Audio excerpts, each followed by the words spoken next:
ನಮಸ್ಕಾರ, ನೀವು ನೋಡ್ತಾ ಇದ್ದೀರಾ ನ್ಯೂಸ್ ಫಸ್ಟ್ ಸ್ಪೆಷಲ್. ನಾನು ವಿರಿತಾ ಪರಮೇಶ್. ಇತ್ತೀಚೆಗೆ ಲಿವ್ ಇನ್ ರಿಲೇಷನ್ ಸಿಕ್ಕಾಪಟ್ಟೆ ಟ್ರೆಂಡ್ ಆಗಿದೆ. ವೆಸ್ಟರ್ನ್ ದೇಶಗಳಿಂದ ಬಂದಿರುವ ಕಲ್ಚರ್ ಇದು. ಈ ಸಂಸ್ಕೃತಿಯನ್ನ ಯೂತ್ಸ್ ಅಷ್ಟೇ ಅಲ್ಲದೆ ವಯಸ್ಸಾದವರು ಫಾಲೋ ಮಾಡ್ತಿದ್ದಾರೆ. ಇದೇ ಲಿವ್ ಇನ್ ರಿಲೇಷನ್ಶಿಪ್ನಲ್ಲಿದ್ದ 60 ಹಾಗೂ 55 ವರ್ಷದ ಆ ಜೋಡಿ ದುರಂತ ಅಂತ್ಯ ಕಂಡಿದೆ.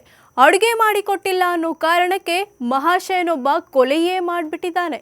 ಲಿವ್ ಇನ್ ರಿಲೇಷನ್ನಲ್ಲಿದ್ದ ಜೋಡಿಗಳು ಸಕ್ಸಸ್ ಕಂಡಿದ್ದಕ್ಕಿಂತ ಜಗಳ ಮಾಡಿಕೊಂಡು ದೂರವಾಗಿರೋದೇ ಹೆಚ್ಚು.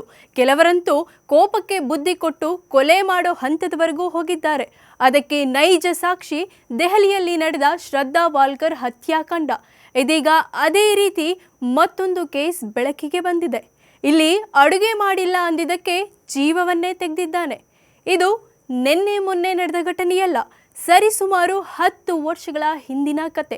2013 ಡಿಸೆಂಬರ್ 29ರ ಮಧ್ಯರಾತ್ರಿ ಸುಮಾರು 2 ಗಂಟೆ ಲಿವ್ ಇನ್ ರಿಲೇಷನ್ನಲ್ಲಿದ್ದ ರವಿ ಎಂಬಾತ ತನ್ನ ಪಾರ್ಟ್ನರ್ ಕಮಲಾಗೆ ಅಡುಗೆ ಮಾಡುವಂತೆ ಹೇಳಿದ್ದ. ಆದರೆ ಕಮಲಾ ಅಡುಗೆ ಮಾಡಲ್ಲ ಅಂದಿದ್ಲು. ಅದಕ್ಕೆ ಸಿಟ್ಟಾಗಿದ್ದ ರವಿ ತನ್ನ ಜೊತೆಗಿದ್ದಾಕೆಗೆ ಮನಸ್ಸಿಗೆ ಬಂದಂತೆ ಹಲ್ಲೆ ಮಾಡಿದ್ದ.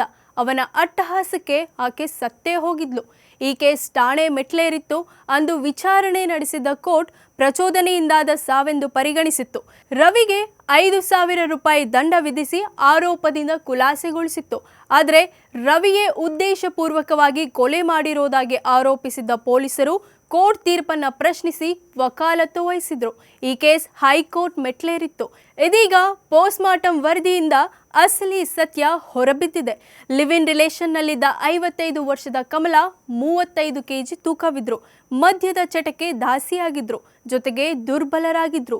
ಈ ಎಲ್ಲ ವಿಚಾರ ತಿಳಿದಿದ್ದ 60 ವರ್ಷದ ರವಿ ಜಗಳದ ವೇಳೆ ಕಮಲ ತಲೆಯನ್ನ 21 ಬಾರಿ ನೆಲಕ್ಕೆ ಬಡಿದಿದ್ದ. ನಂತರ ಕಮಲ ಕತ್ತು ಹಿಸುಕಿ ಹಲ್ಲೆ ಮಾಡಿದ್ದ. ಹೀಗಾಗಿ ಕಮಲ ಸಾವನ್ನಪ್ಪಿದ್ಲು. ಈ ಎಲ್ಲ ಅಂಶಗಳನ್ನೆಲ್ಲ ಪರಿಗಣಿಸಿದ ಹೈಕೋರ್ಟ್ ಇದೀಗ ರವಿಗೆ ಜೀವಾವಧಿ ಶಿಕ್ಷೆ ವಿಧಿಸಿದೆ.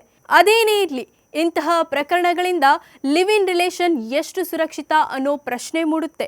ಹಾಗಾದರೆ ಲಿವ್ ಇನ್ ರಿಲೇಷನ್ ನಮ್ಮ ಕೈಯಾರೆ ನಮ್ಮ ಜೀವನವನ್ನ ಹಾಳು ಮಾಡುವಂತೆ ಮಾಡ್ತಿದ್ಯಾ?